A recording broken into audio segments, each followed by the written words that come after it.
잠언 21장 1절에서 14절입니다. 왕의 마음이 여호와의 손에 있음이 마치 본물과 같아서 그가 임의로 인도하시느니라. 사람의 행위가 자기 보기에는 모두 정직하여도 여호와는 마음을 감찰하시느니라. 공의와 정의를 행하는 것은 제사 드리는 것보다 여호와께서 기쁘게 여기시느니라. 눈이 높은 것과 마음이 교만한 것과 악인이 형통한 것은 다 죄니라. 부지런한 자의 경영은 풍부함에 이를 것이나 조급한 자는 궁핍함에 이를 따르느니라. 속이는 말로 재물을 모으는 것은 죽음을 구하는 것이라 곧 불려다니는 안개니라. 악인의 강포는 자기를 소멸하나니 이는 정의를 행하기 싫어함이니라. 죄를 크게 범한 자의 길은 심히 구부러지고 깨끗한 자의 길은 고드니라. 다투는 여인과 함께 큰 집에서 사는 것보다 움막에서 사는 것이 나으니라. 악인의 마음은 남의 재앙을 원하나니 그 이웃도 그 앞에서 은혜를 입지 못하느니라. 거만한 자가 벌을 받으면 어리석은 자도 지혜를 얻겠고 지혜로운 자가 교훈을 받으면 지식이 더하리라. 의로우신 자는 악인의 집을 감찰하시고 악인을 환난에 던지시느니라. 귀를 막고 가난한 자가 부르짖는 소리를 듣지 아니하면 자기가 부르짖을 때에도 들을 자가 없으리라. 은밀한 선물은 노를 쉬게 하고 품 안의 뇌물은 맹렬한 분을 그치게 하느니라. 아멘. 잠언 20장과 21장은 왕에 대한 말씀들, 잠언들이 많이 나옵니다. 잠언 21장은 솔로몬의 잠언 전집 1권 10장에서부터 22장 16절까지 375개의 경구 중에 329에서 359 경구에 해당합니다. 왕의 마음이 여호와의 손에 있음이 마치 보물과 같아서 그가 임으로 인도하시느니라. 왕의 마음, 잠언 시대의 왕의 마음이 얼마나 중요하겠어요. 지금도 어느 공동체든지 리더의 생각이 굉장히 중요한데 잠언 시대의 왕의 생각, 왕의 마음에 따라 왕의 마음이 정말 중요한 것은 왕의 마음에 따라서 나라의 운명이 좌우될 테니까요. 그래서 리더의 마음을 위해서 우리가 기도를 많이 해야겠죠. 리더의 그 역할이 매우 중요하기 때문에 하나님 리더의 마음을 대통령이나 목회자들이나 어느 공동체든지 하나님 마음에 합할 수 있도록 리더의 마음이 그 기도가 굉장히 중요하겠죠. 그런데 그 왕의 마음도 나라의 운명을 결정짓는 왕의 마음도 하나님 손에 있다는 거예요.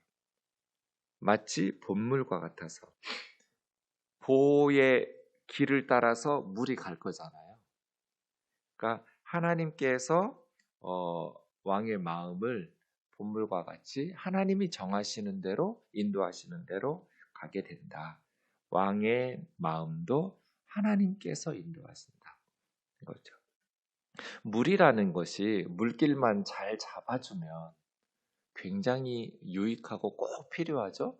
농사를 짓든지 우리가 생활을 하든지 물이 가야 토지가 비옥할 수 있고 초목이 무성하게 자라날 수 있고 그래서 풍성한 열매와 추수를 가능하게 하려면 물이 잘 공급이 돼야 하는데 물기를 잡지 못하면 이게 이제 걷잡을 수 없는 파괴의 세력이 되기도 하죠. 그래서 하나님께서 왕의 마음을 보의 물길을 인도하는 것처럼 선한 길로 인도해 주세요. 이런 기도가 중요하겠죠. 사람의 행위가 자기 보기에는 모두 정직하여도 여호와는 마음을 감찰하시느니라. 인간은 좀 자기중심적이고 자기 자신에게는 너그러운 경향이 있죠. 자기 변명이나 온갖 자기 자신에게 관대한 그런 편이어서 자기가 보기에는 모두 정직한 것처럼 보지만 하나님께서 마음을 감찰하신다. 최종적인 판단은 하나님이 하시는 거죠. 내 생각이 중요한 게 아니죠.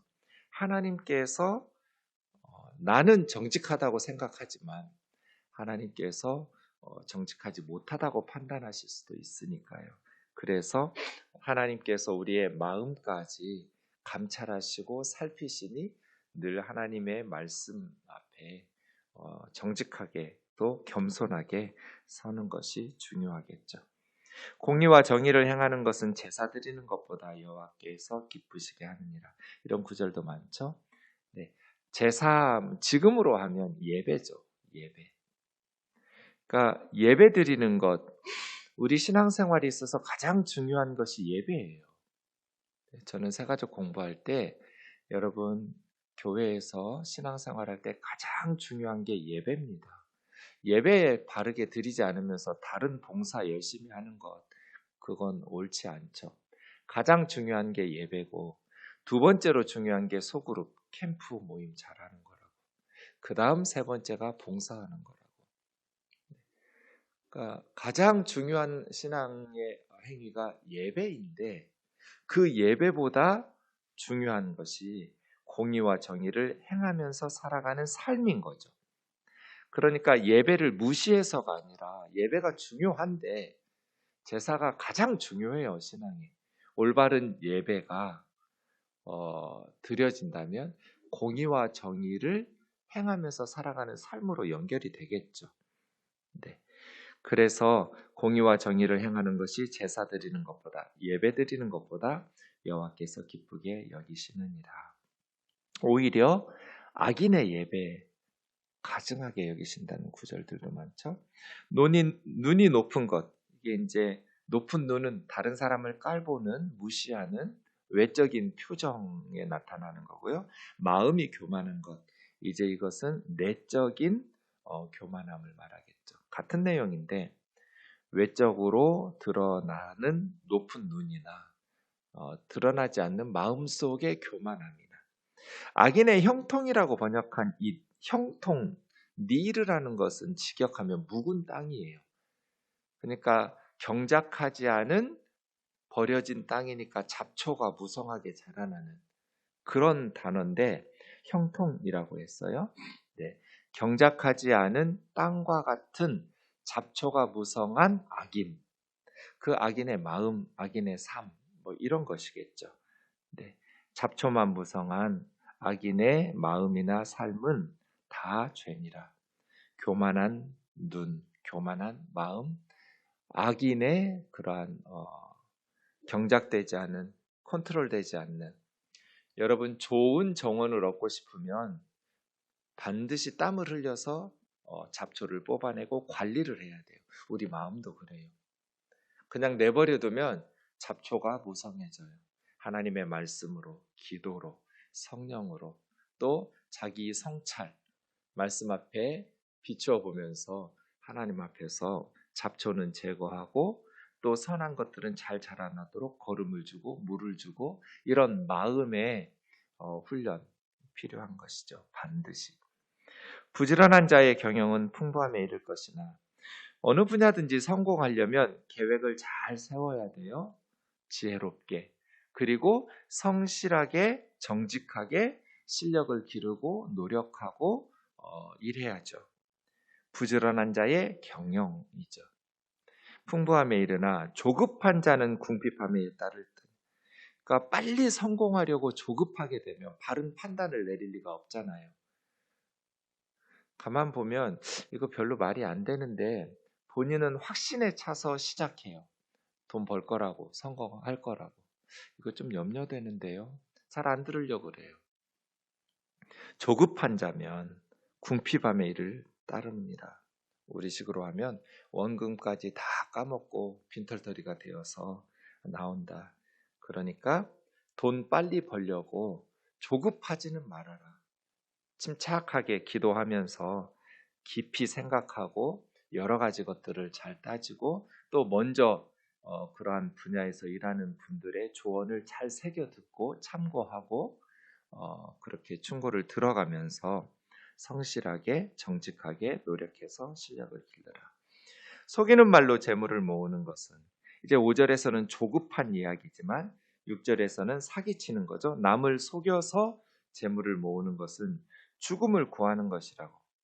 죽음을 원하는 사람 누가 있겠어요? 그런데 사기당한 사람들이 보복을 하거나 하나님께서 그리고 사회에서 인정하지 않죠. 들키는 순간 죽는 거니까요. 사람에게는 안 들킬 수 있지만 하나님 앞에서는 숨길 수가 없으니까 불려다니는 안개니라. 아무리 빽빽하게 안개가 세상을 덮고 있는 것 같아도 순식간에 사라져버리죠. 하나님께서 시작하시면 빽빽한 안개, 불려다니는 안개처럼 순식간에 사라지게 될 것이다. 절대로 다른 사람에게 사기쳐서 남을 속여서 재물을 모으려고 하지 마라. 그 다음 7절은 세 번째로 폭력입니다. 그래서 조급함, 속임, 폭력. 악인의 폭력으로 왜 폭력을 행사하겠어요? 자기 이익을 위해서, 재물이나 성공을 위해서 폭력을 행사하겠죠. 그런데 악인의 강포는 자기를 소멸하느니, 소멸했다라는 것은 파멸시키는 거예요. 정의를 행하기 싫어하기 때문에. 정의롭게, 정직하고 성실하게 성공하려고 해야지 폭력으로서 다른 사람을 무너뜨리고 빼앗고 이런 식으로 재물을 모으거나 성공하려고 자기를 파멸시키는 것이다. 죄를 크게 범한 자의 길은 심히 구부러지고 큰 죄인이죠. 뭐든지 할 수 있을 것 같지만 그 길은 심히 구부러져서 결국 목적에 이르지 못하고, 깨끗한 자의 길은 정직하니까 힘든 길 같지만 결국은 곧은 길이어서 목적지까지 도달할 수 있게 된다.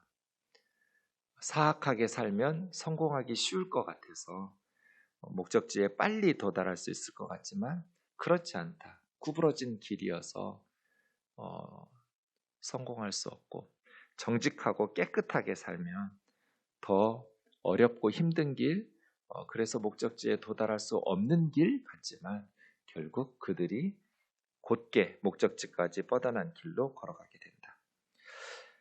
다투는 여인과 함께 큰 집에서 사는 것보다 움막에서 사는 것이 나으니라. 그러니까 이런 구절들도 많죠. 21장 9절에도 있지만 19장 13절, 25장 24절 똑같은 비슷한 내용들이 반복되고 있어요. 가정의 행복을 깨뜨리는 두 가지 적이 잠언에 나와요. 하나는 미련한 아들, 또 하나는 싸움딱 아내. 미련한 자식은 부모의 근심거리예요. 죽을 때까지 고생해야 돼요. 또 하나, 다투는 여인, 툭하면 싸우고 바가지 긋고 가정의 행복을 깨뜨려서, 큰 집이니까 좋은 집이죠. 움막은 아주 혼자 살기도 불편한 그러한 곳이에요. 그래서 가장 불편한 장소에서 혼자 사는 것이 가장 살기 좋은 집에서 다투는 여인과 함께 사는 것보다 훨씬 낫다. 그래서요, 배우자를 잘 선택해야 된다. 그러려면 네가 성숙해야 된다. 우리 아이들에게 그렇게 말해줘야 돼요. 악인의 마음은 남의 재앙을 원하나니 다른 사람의 불행을 원한다. 타인의 불행이 나의 행복이 되는 그 악한 마음이에요. 악인의 마음. 네. 그냥 하나님 의지하고 성실하게 살면서 하나님께서 주시는 복을 누리면서 더불어 함께 행복하게 살려고 하면 되는데, 경쟁 관계에 있는 다른 업체나 기업이나 다른 가정이 재앙을 만나고 그래서 나에게 이익이 된다고 기뻐하고, 그건 악인의 마음이에요. 그 이웃도 그 앞에서 은혜를 입지 못하느니라. 이웃이 어려움을 당해도 외면하는, 도움을 주지 않는, 도움을 안 주는 건 괜찮은데 오히려 약탈해 가려고 하는 그런 사람들도 있죠. 거만한 자가 벌을 받으면 어리석은 자도 지혜를 얻겠고, 거만한 사람은 하나님과 사람들을 무시하는 사람이죠. 교만한 사람. 그래서 제일 잠언에서 어리석다고 책망하는. 왜냐하면 고칠 수가 없어요. 두 가지가 있어야 삶은 성숙해지거든요. 겸손하고 정직해야 돼요. 이 두 가지만 있으면 반드시 성숙해져요. 하나님과 사람들 앞에서, 특히 말씀 앞에서 정직하게 자신을 바라볼 줄 알고 겸손하게 자신을 낮출 줄 알면 성령님께서 그 사람은 계속해서 영적으로 성숙하게 변화시켜 주세요. 그런데 이 두 가지가 없으면 변화될 수가 없어요. 뭐 교회를 수십 년을 다녀도 말짱할 거예요. 교만한 사람을 어떻게 하나님께서 고치세요? 어떻게 성숙하게 변화시키시겠어요? 두드러 맞기 전에는 변화되지 않을 거예요. 두드러 맞아도 변화되지 않으려는 사람들이 많죠. 그래서 잠언에서 절대로 교만하지 마라. 그런데 그 거만한 자가 벌을 받으면 어리석은 자도 지혜를 얻는다. 성숙하지 못한 사람도 조심해야겠다. 이렇게 되는 거죠. 지혜로운 자가 교훈을 받으면 이 사람 벌 받은 것도 아니고 맞은 것도 아니에요. 강제력이 없었어요. 그냥 가르치는 교훈인데도 자신의 잘못됨을 깨닫고 지식을 더해간다. 그러니까 지혜로운 사람은 어떤 사람이에요? 겸손한 사람이죠. 앞에 거만한 자의 반대니까요. 겸손한 것이 지혜로운 것이고 정직한 것이 지혜로운 것이죠. 의로우신 자는 12절에 의로우신 자는 하나님이죠. 하나님은 의로우신 분이에요. 악인의 집을 감찰하시고 악인을 환난에 던지시느니라. 하나님께서는 악인의 집도 주목하고 보세요. 의로운 사람들만 주목하여 보시는 게 아니에요. 하나님 참 힘드시겠죠. 악인들의 악한 짓을 다 지켜보시면서 오래 참고 견디셔야 되니까요. 악인의 집을 주목하시다가 악인을 환난에 던지시느니라. 하나님이 안 보신다고 생각하는 것은 죄를 지을 때 그건 착각이에요. 귀를 막고 가난한 자의 부르짖는 소리를 듣지 않으면 가난한 자가 억울할 때 혹은 절박한 상황에서 도움을 요청하며 부르짖은데 그 절박한 사람의 비명 소리를 듣고 귀를 막아버린 사람들이 있죠.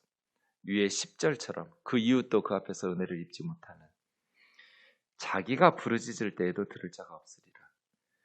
여러분, 나는 절대로 부르짖을 일 없을 것 같지만 살다 보면 나도 부르짖을 일이 생기죠.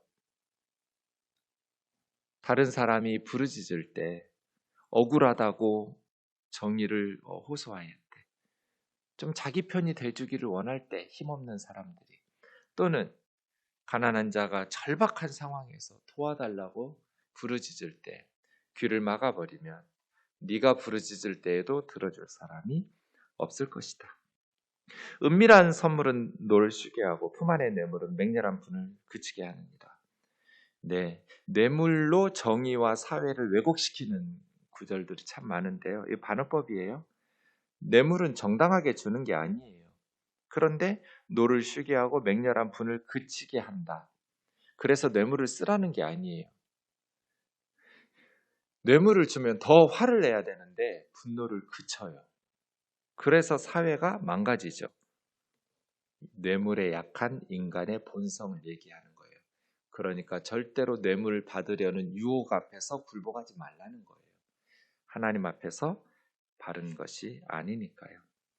네, 통치할 때, 이 사회를 살아갈 때 폭력과 강포함으로, 조급함과 속임으로 살아가려고 하지 마라. 그러면 다른 사람, 네가 부르짖을 때에도 다른 사람이 귀를 막게 될 것이다. 목은 이색이라는 고려 말에 학자가 있었어요. 목은 이색의 제자 중에 이승인이라는 사람이 있고 정도전이라는 사람이 있었어요. 이승인은 고려를 선택했어요. 정도전은 조선을 선택해서 결국 공신이 되었죠. 친구예요. 어려서부터 목은 이색 아래서 같이 자랐던. 정도전은 조선의 쿠데타를 성공하면서 자기 친구 이승인을 영남으로 귀향을 보냈어요. 그 정도면 됐잖아요. 친구인데. 그런데 옛 친구 이승인을 정도전은 부하 황거정이라는 사람을 통해서 곤장을 수백 대를 때리고 말술의 뒤에다가 매달고 그 말을 달려서 죽게 만들었어요. 어떻게 친구에게 이렇게 악하게 보복할 수가 있어요? 나중에 이방원이가 태종이 돼서 정도전이를 죽일 때 정도전이 나는 개국공신 아니냐고, 내 공을 생각해서 좀 살려달라고, 목숨만 살려달라고 빌었어요. 이방원이에게. 이방원이가 그렇게 말해요. 네가 네 친구 이승인에게 어떻게 죽였느냐고. 너는 본시 간악한 심성을 가진 사람이라고. 그 심성 때문에 네가 지금 죽는 거라고. 누구를 원망하겠느냐고. 절박한 사람이 부르짖을 때 귀를 막아버리면 네가 부르짖을 때도 들어줄 사람이 없을 것이다. 7절에 있는 것처럼 악인의 강포가 자기를 파멸시킨다. 착하게 살아라. 기도하겠습니다. 사랑하는 하나님 아버지, 하나님께서 우리의 마음을 또 우리의 말과 행실을 하나님 앞에 겸손하고 정직하고 부드럽고 따뜻한 온유함으로 살아갈 수 있도록 인도하여 주옵소서. 세상이 약하다 보니 우리의 심성이 파괴돼서 더 딱딱하게 굳어지고 더 교활해지려고 하기도 합니다. 자비하신 주님, 주님과 함께 동행하면서 이 세상을 조금이라도 선하게 따뜻한 세상으로 만들어가는 값진 인생 살게 하옵소서. 예수님의 이름으로 기도하옵나이다. 아멘.